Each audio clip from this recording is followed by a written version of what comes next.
تو اللہ کے نبی صلی اللہ علیہ وسلم نے یہ تعلیم بھی دی ہے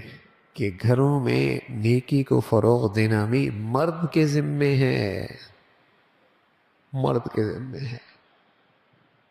کہ ان کو ایسا ماحول دے دے، ان کے لیے تعلیم کے لیے ماحول سازگار دے دے، ان کے ہاں نیکی کو اور نیکی کی زندگی کو ان کے لیے حوصلہ افزائی کا باعث بنے۔ آپ علیہ الصلوۃ والسلام فرمانے لگے کہ الا کلکم راع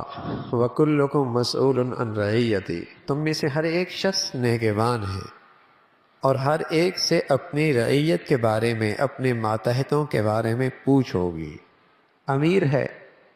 اس کے ماتحت اس کی قوم ہے۔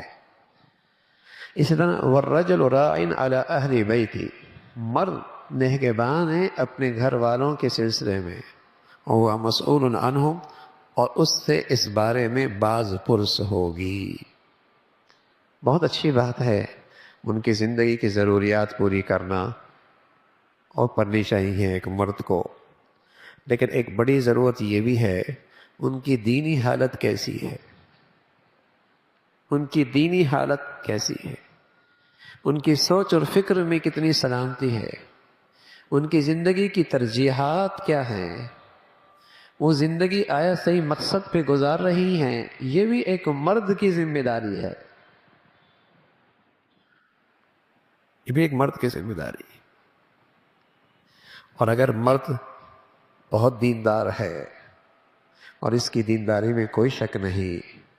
لیکن اگر گھریلو زندگی کے بارے میں غافل اور بے فکر ہے، ایک وقت آتا ہے اولادیں، اہلیہ، گھر والے ایک طرف ہوتے ہیں اور یہ اکیلا رہ جاتا ہے، یہ اکیلا رہ جاتا ہے۔